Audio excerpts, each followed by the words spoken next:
Hello, my name's Liam Runnalls and I'm the Saturday Paper's crossword compiler. In this video we're going to take a look at one of my cryptic crosswords and we'll be looking at it clue by clue, and as we go along I'm going to explain how the answers work.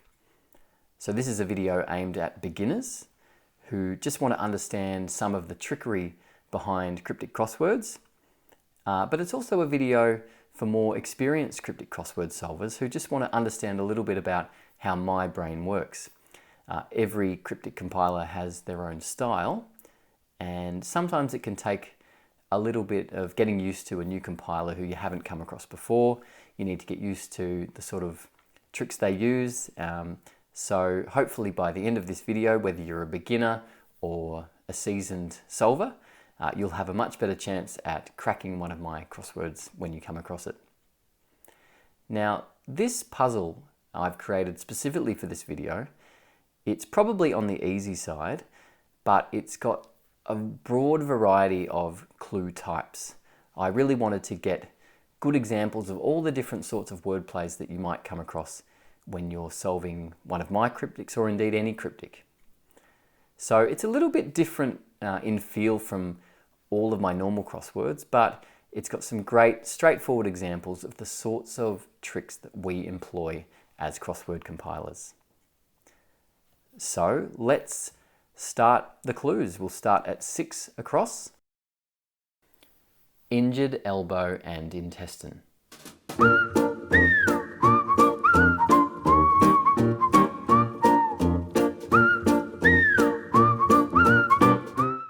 Now this clue is an anagram clue, and the reason I wanted to begin this puzzle with an anagram clue is because it's probably the most common type of cryptic clue that you'll come across, but it's also one of the most straightforward types of wordplay to understand for a beginner. Now, how do I know this is an anagram clue? Well, there's a word in the clue that acts as a signpost which gives us a hint as to it being an anagram, and that word is injured. Now, the word injured here applies to the word elbow, so we're going to injure the word elbow, meaning we're going to anagram it, and we're going to create another word that means intestine. So, I'll reveal the answer. It's bowel. Now, an anagram signpost in this case is injured, but there's lots of different words that can act as that hint to suggest that an anagram is at play. And we'll come across a few of those in the puzzle as we move along. 9 across. Nobleman depressed by New Year's Eve tradition.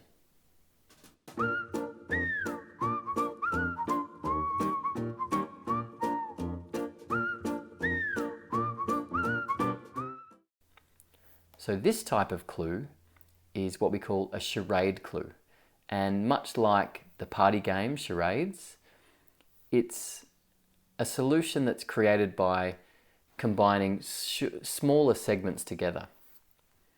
So in this case, a word for nobleman is count. And another word for depressed is down. Put them together and you get a New Year's Eve tradition, which is countdown. So charades is another very common type of clue that you'll come across with cryptics, and we'll come across a few more of them in this puzzle.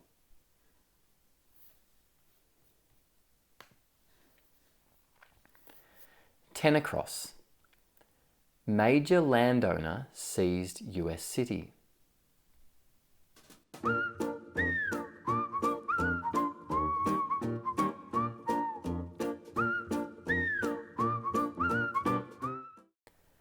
So here there's another signpost that we can identify, and that signpost is seized.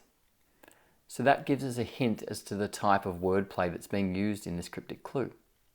Seized suggests something is caught inside something else, and that's exactly what this clue is. It's what we call a hidden clue, and so the answer is hidden amongst the other words. So if you look inside the words major landowner, you can actually see a US city, which is Orlando. So again, it's a case of being able to identify the hint word, which we call the indicator or signpost, amongst the clue. And my job as a compiler is to make that a bit tricky for you to find that, and we call that misdirection.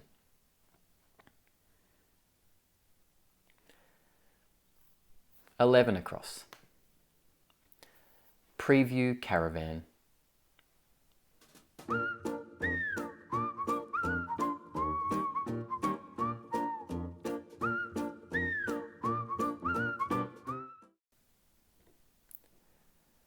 Now, one thing you'll notice about this clue is it's quite short, only 2 words. And as an experienced solver, often when you see a clue that's just 2 words, there's a certain type of wordplay that's being used. And that is what we call a double definition. And it's a really straightforward sort of clue. Basically, you're looking for a word that can mean preview and a word that can mean caravan. So when you go to the movies and you watch the previews, you're watching what we call a trailer. And of course, a caravan is a type of trailer. So indeed, the answer is trailer. This is a really good sort of clue for beginners because often it's quite easy to identify. If you're looking through the clues of a puzzle and you see a 2-word clue, there's a good chance that it's what we'll call a double definition. And so if you practice with these, it can be a really good starting point to get your teeth into a puzzle when you're just starting.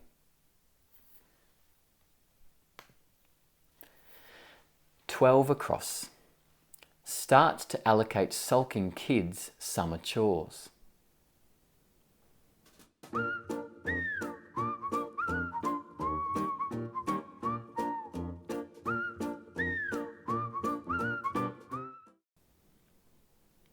Okay, so where's the signpost in this clue?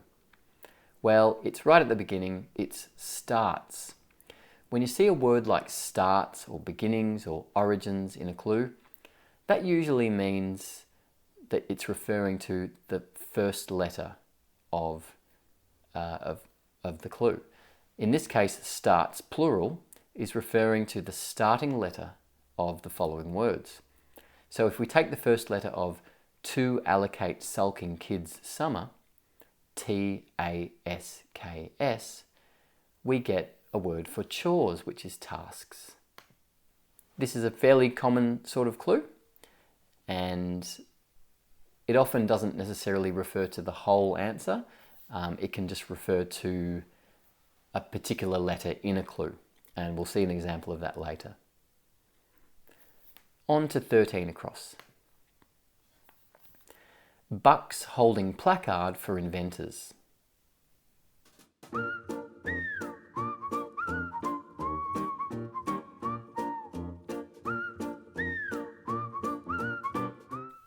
So the key indicator word here is holding.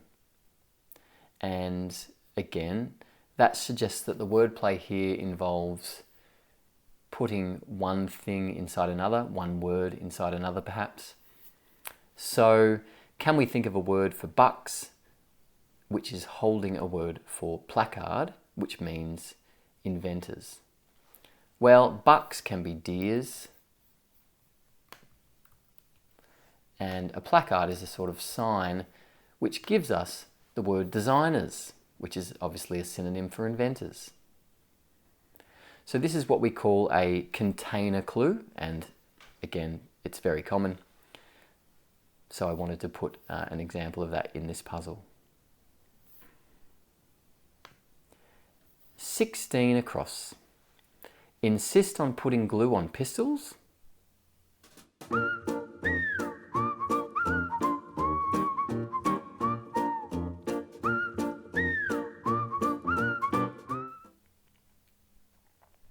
Now you will notice that this clue has a question mark at the end. And I often get asked by solvers, what exactly does a question mark mean when you see one in a clue? Well, usually it means one of 2 things. It could mean that the wordplay involved is a pun, and actually this is in this case, that's what's happening. A pun clue is sort of like cheesy wordplay, the sort of joke you might find in a Christmas cracker. And so how do we sort of work backwards from that? In this clue, insists on putting glue on pistols. The answer is stick to your guns. So let me break that down for you. If you put glue on your pistols, well, you will stick to your guns. But the phrase stick to your guns can mean to insist, to hold your ground, and to be a bit stubborn. And so when you put those concepts together, you get that clue. That's a relatively standard sort of what we call a pun clue.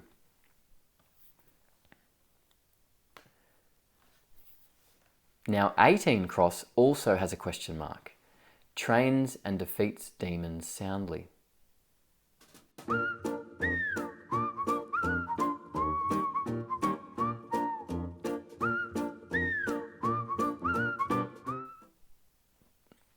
And this is an example of a different type of question mark.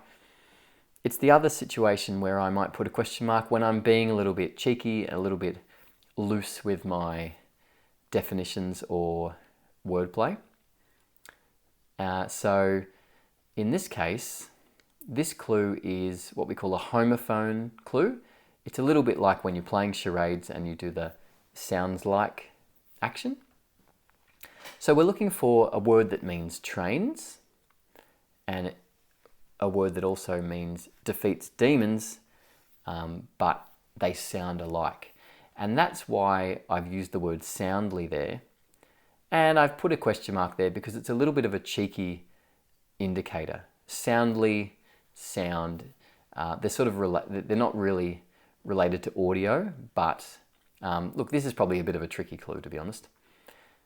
And the answer is exercises. So trains is exercises, and defeats demons sounds like exercises as well.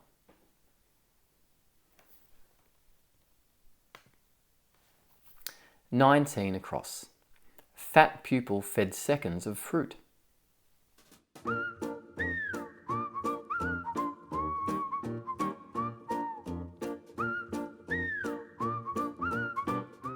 So the key word in this clue, the indicator word, is actually seconds. And what it's telling us is that we're going to take every second letter of fat pupil fed, and it's going to mean a type of fruit. So if you take every second letter, you will get apple. Now this sort of clue pops up quite a bit in my puzzles. You could see other indicator words like odd, even, uneven, which means to take the odd letters, the even letters, or the uneven letters. So this is one that probably would be worth keeping in mind. Often short answers are good candidates for this sort of clue. So yes, there's a little tip. Usually I probably put one of these sorts of odd, even letters clues in most of my puzzles. 21 across. Spooner's spherical plaything in a chest of drawers.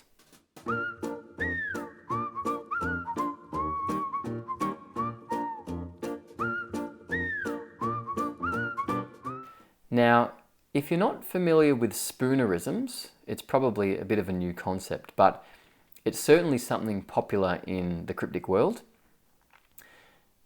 The Reverend Spooner was a fictional character who was known for mispronouncing words, and he would get the first letter of words around the wrong way. So let's just explain this. I'll reveal the answer. The answer is tall boy, which is a type of chest of drawers, but it's how Spooner would say ball toy, which is spherical plaything. Now, some people don't really like spoonerisms. I'm not a huge fan of them myself, but I wanted to put this in as an example of something that you will come across if you do more and more cryptics. And it's usually a pretty straightforward sort of clue, because when you see the word spooner, it's a big clue that that's the sort of wordplay at play here. So yes, certainly one to look out for. I probably put about one a month.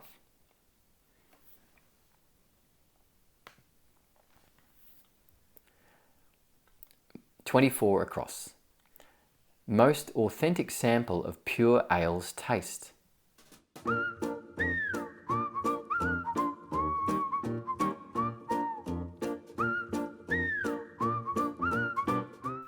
So the key indicator word here is sample. We're going to take a sample of some of the words in the clue, and that's going to find our solution. So if you look inside the words pure ale's taste, you will actually see the answer hidden in there, and that's realist, which means most authentic.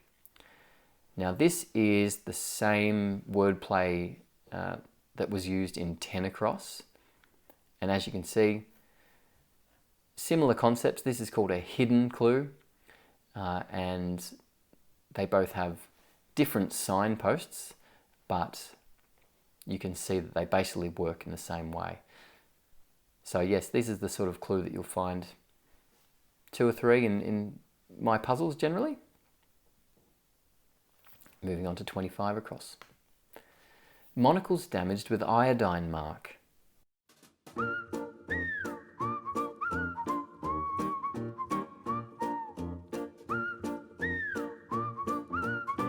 Okay, it's time for another anagram clue.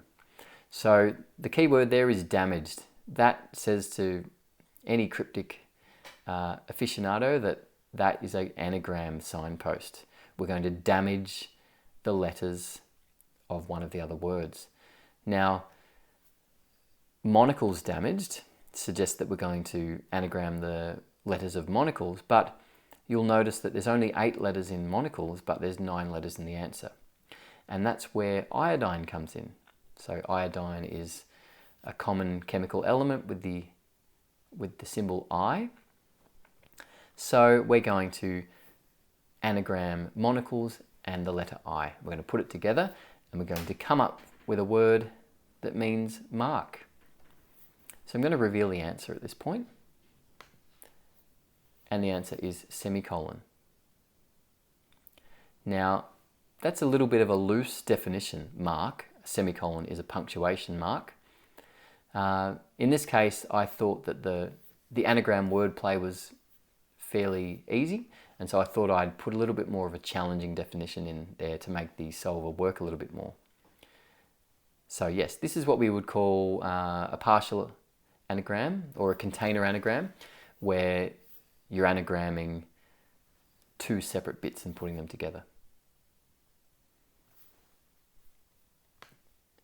26 across.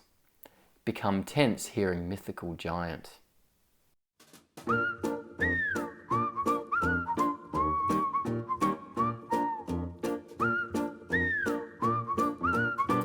So this jumps out to me as a homophone clue because of that word right there in the middle, hearing. So it's a pretty straightforward indicator there. We want to find a word that sounds like the word to become tense and also a mythical giant. So to become tense is to tighten, and that just so happens to sound exactly like Titan, the mythical giant. Okay, moving on to the downs. Raccoons I disturbed with musical instruments.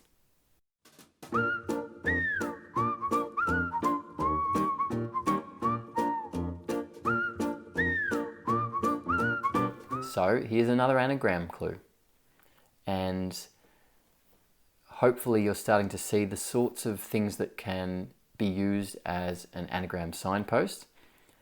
Disturbed is the indicator here, and conveniently, raccoons eyed has 10 letters. So if we mix up those letters, we get the musical instruments, accordions, with those letters.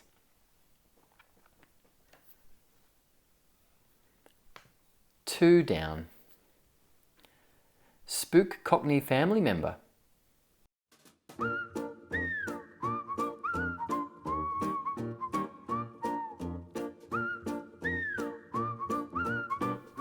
So you might come across this Cockney signpost from time to time in my puzzles and others. It seems Cockneys are known for dropping their H's in speech. So things like hello, how are you? And the wordplay here works exactly like that. We're going to think of a word, and then we're going to take the H off, which will create the answer we're looking for. In this case, spook, another word for spook, is haunt. And if we take the H off, we are left with our family member, which is aunt. So that is what we would call a deletion clue. We're deleting part of one word to create another. And there's lots of different ways that can work. There is one coming up later in this puzzle. Three down. Unknown person from the street called the Queen.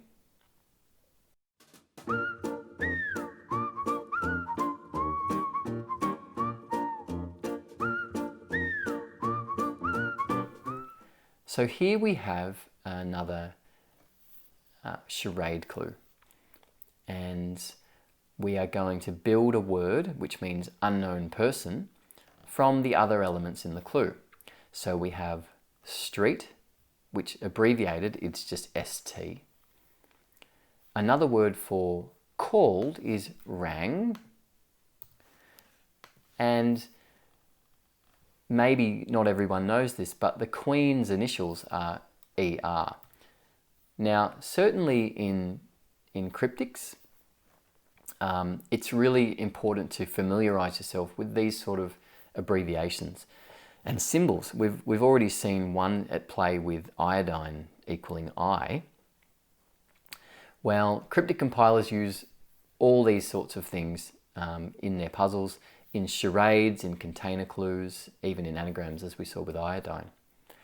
So, Queen meaning ER, or Elizabeth Regina, might not be everyday knowledge, but certainly to cryptic compilers and solvers, some specialized knowledge such as that is needed and to be learnt. I personally try to cut back the use of the more obsolete or obscure abbreviations, but many compilers are happy to throw in lots of weird and wonderful abbreviations and symbols. I also like to use modern abbreviations that you might find in text speak and that sort of thing. So I'm always looking out for interesting new abbreviations to put in my clues. 4 down. Charge straight into rival football finalists.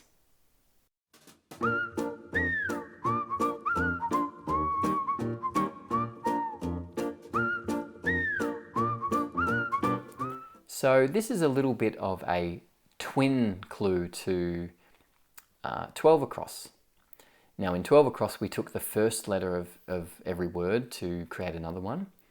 And in this one we're going to take the final letters, or finalists, from 4 words to create the answer. So in this case, if we take the final letters of straight into rival football, we'll get TOLL, which is toll, which is another word for charge. So this is a relatively common sort of clue.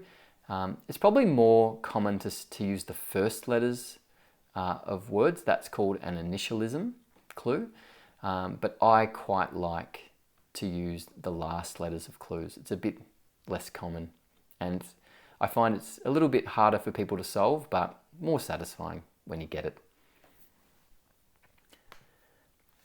5 down. Assigns responsibility for experimental test runs.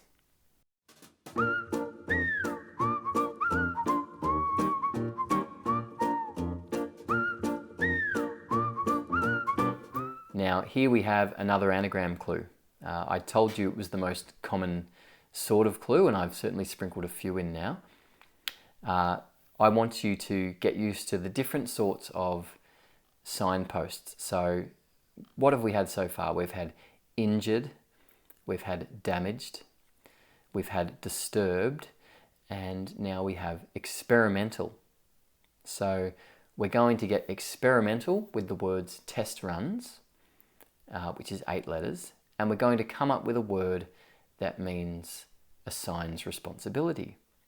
And that word is entrusts. So if you can get really good at spotting anagram signposts, then you'll do well in cryptics. You'll certainly give yourself a fighting chance. If you look at a blank puzzle and you scan through the clues for words that could be anagram signposts, and then you look for numbers of letters. So for example, in this clue, we see the word experimental, we think that could be an anagram signpost. And then we see the words next to it have 8 letters. We can think, oh, great, that's a really promising observation, and off you go. 6 down. Encourage top team after jeers.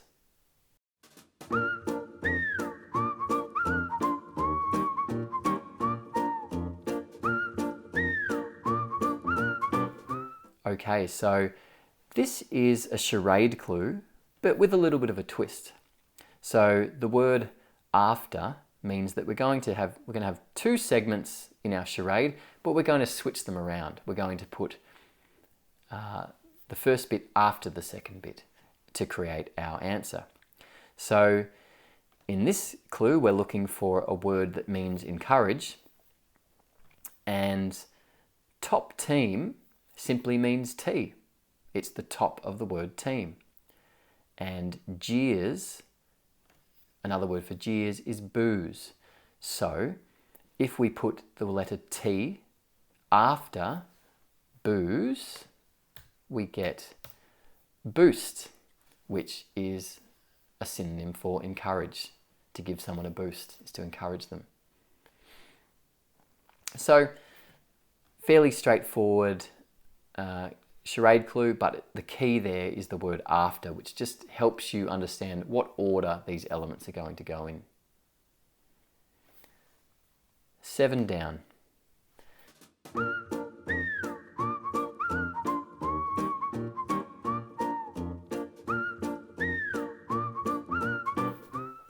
I would say this is another charade clue, and in this clue we're looking for an English county, and we're going to put a word for languishes over the top of another word for rent. In this case, wilts, meaning languishes, over rent or hire. So in this situation, it's another pretty straightforward charade clue, but we've used the word over as, I suppose, just a joining word there. Just something that compilers use to make the clues flow a bit. And I mean, looking at the way that word is constructed, we are putting wilts over the top of hire. 8 down. Actors and train drivers must know these well.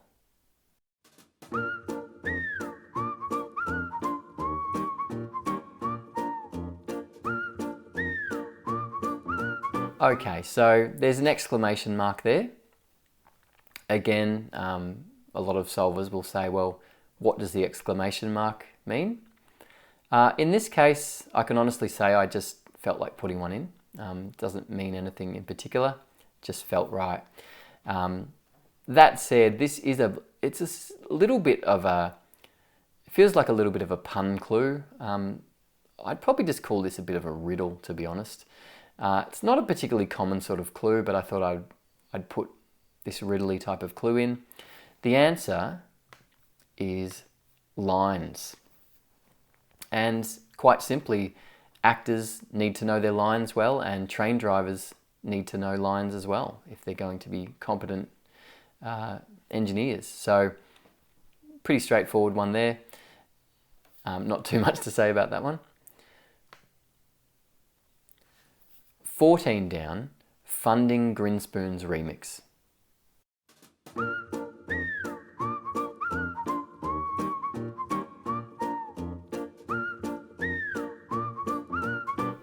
This is a nice succinct clue, three-word clue, and it's once again, it's an anagram. The word remix here jumps out at you as a signpost for anagramming, and we can see that Grinspoons has 10 letters. Now, for those of you who aren't familiar, Grinspoon is a relatively well-known Australian rock band, and hence why the anagram signpost used here is music related. So we remix the letters of Grinspoons and we get the word sponsoring, which means funding.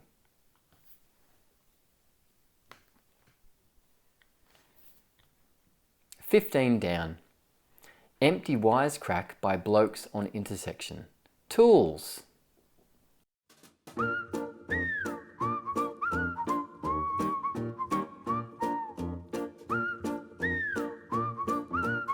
Okay, so this is a charade clue, but it's got a few more elements than the previous one, so let's slowly go through this together. So in this case, the word empty simply signifies the letter E, and you can see that the answer starts with an E. Now, you need to think, where is somewhere in the real world where the word empty simply signifies E? And that's on your fuel gauge. So empty can equal E, and full could mean F. So in this case, empty equals E. A wisecrack is a quip. And you can start to see that this clue is starting to take shape. Blokes is men. And intersection is T, a T intersection. And if you put that all together, you get a word that means tools. So as you can see in this clue, there is a few joining words like by and on. Those really just represent, words that help you build the charade together, and they're generally words that can sort of be ignored, but not always. Sometimes they actually do have more significance than just a joiner word. So that's for probably a more advanced tutorial. Moving on to 16 down. Loveliest scientist beginning urine examination.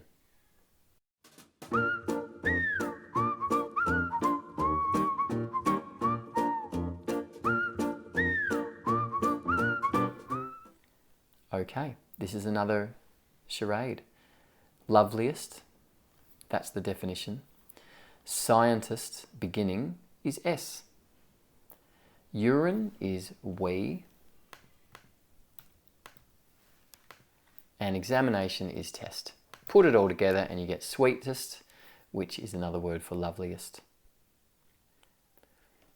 So getting quite a few charades here, but it's important to highlight the different ways that a charade can be constructed. Here we have the S being signified as simply scientist beginning, S, and then we have synonyms for urine and examination. And in the previous clue we had a charade with E being signified as empty. So you're starting to get the sense that all these sort of abbreviations can be plucked from all over the place, whether it's the first letter of a word or a symbol like iodine, etc. So when I'm creating these puzzles, I have a large list of abbreviations and symbols that I can call upon to to try to construct a sentence which makes sense and can sort of throw the solver off a little bit. 17 down. Bribe defender after punt.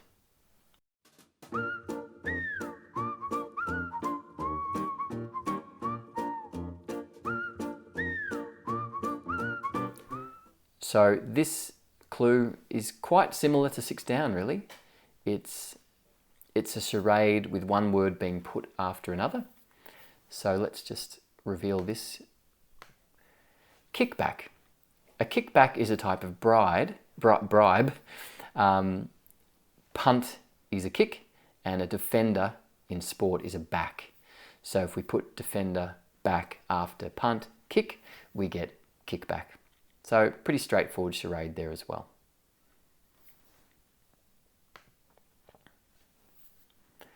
"19 down. Expect Taiwan to ban nitrogen bomb."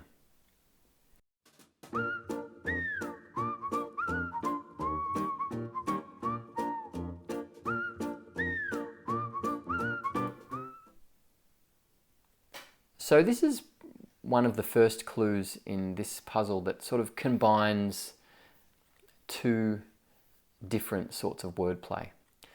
This is an anagram, but it's also a deletion. So let me explain. The word bomb here is the anagram signpost. It means we're going to blow up the letters and we're going to create something new. But before we do that, we're going to ban nitrogen. So we're going to actually remove the N from the letters we're working with. So we're looking at the letters of Taiwan. We're going to remove the N and then we're going to blow it up with the bomb. And what we then will be left with is the word await, which means expect. So, as I said, this combines anagramming with a deletion indicator. Ban is the deletion indicator, and bomb is the anagram indicator. And this is where clues can start to get a little bit more complex. Most of the clues in this puzzle are straightforward. It's one sort of wordplay at a time. But most cryptic crosswords sort of combine a little bit of this and a little bit of that. So the key really is to get used to being able to identify indicators or signposts that give you a hint as to what sort of wordplay is being used. And sometimes a clue can have 2 or 3 signposts crammed into the one. But I've tried to avoid that in this particular puzzle because I just wanted it to be a bit more straight down the line. Let's move on to 20 down. English school accepted learner pianist John.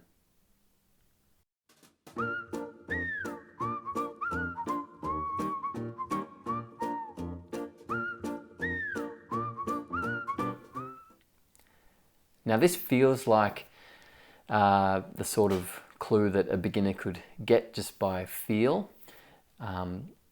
English school in this case is Eton, and a learner is symbolized by the letter L. We're probably all familiar with L plates on the roads. So yes, here we have learner simply being L, and the English school is Eton.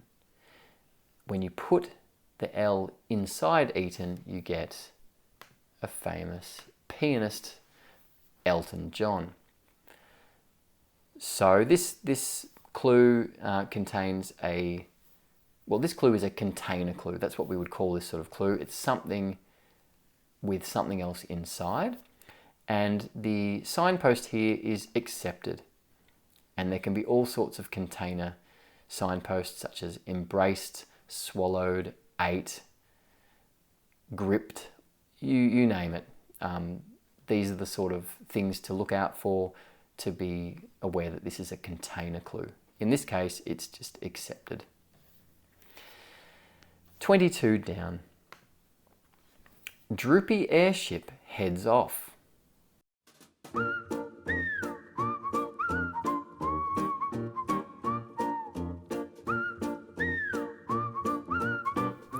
So this clue paints a picture of a ill-fated Zeppelin journey, but in fact it's just cryptic wordplay, which what we're going to do here is we're going to find a word for airship, and then we're going to take its head off, and by that I mean we're going to take the first letter off.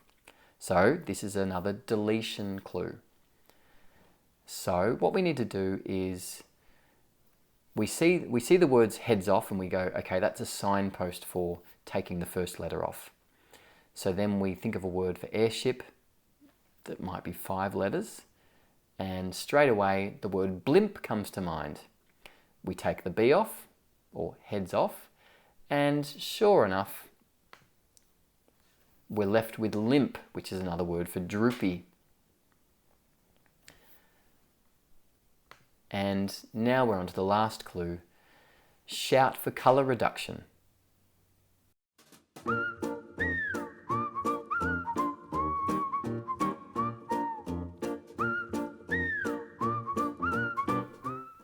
Now, here we also have a sort of a deletion clue. We're going to think of a word for colour and we're going to reduce it. So we're left with only the first number of letters, and that is going to mean a word for shout. So we need to think of some colour words that are longer than 4 letters.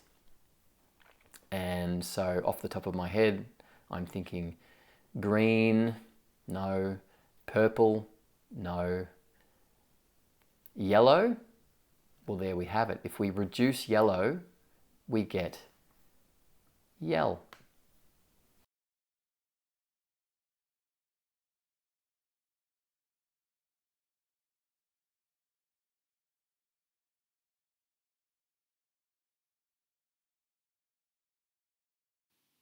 Like most professional crossword compilers, I do use a software program to help me create my puzzles. It's called Crossword Studio, and I use a Mac computer.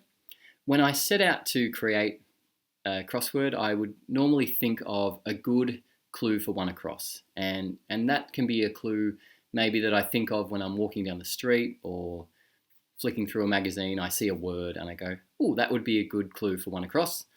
And so I open my program and I put that word at one across, and then I simply sort of let the puzzle evolve from there. Now that's how I do a normal puzzle. If there was a theme involved, if I thought of an idea for a theme, like a recent puzzle I did, which was about insects and creepy crawlies, then I would probably start to think of a list of those theme entries, and then I would start to try to fit them into the grid, and then let the puzzle build from there. But generally, I don't have a stockpile of clues that I keep in a notebook or something like that. Some compilers do like to have a big collection of great clues that they think of, but I generally think of the clues on the spot and as they come. And so it makes every puzzle sort of feel like it's just evolving on its own. When it comes to writing the clues, I have a few resources that are like Bibles to me. The online dictionary is a great one for just quickly looking up a definition of a word or looking for a synonym. I also have a document full of abbreviations and symbols that I can refer to, which is something that I built up over many, many years. And there's another website which you might want to check out, just out of curiosity. It's called onelook.com, and it's a thesaurus dictionary wordplay website that is just amazing. It's something I use in absolutely every puzzle. So that's a great tip for someone who wants to be a compiler.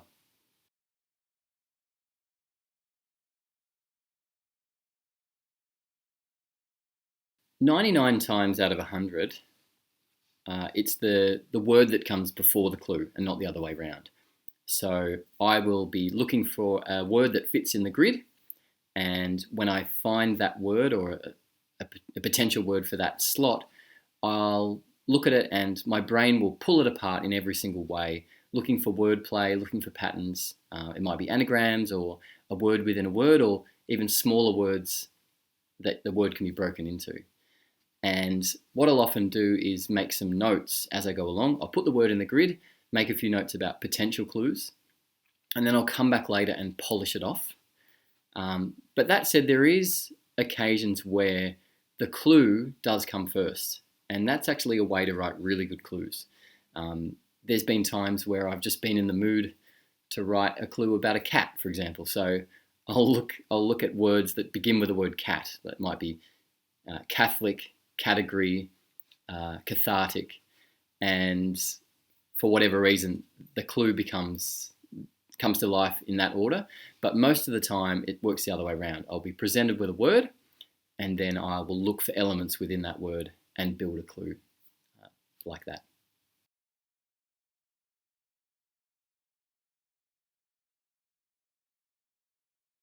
I used to be quite obsessed with writing themed crosswords, and the thing about writing a themed crossword is there's lots of restrictions on the sorts of words you can put in, and that affects the quality of the clues sometimes. So as I've got further into my career, I've realised that for quality purposes, non-themed crosswords are probably a better product, but I still do love coming up with zany themes and sometimes even secret themes that are just put in there for my own amusement.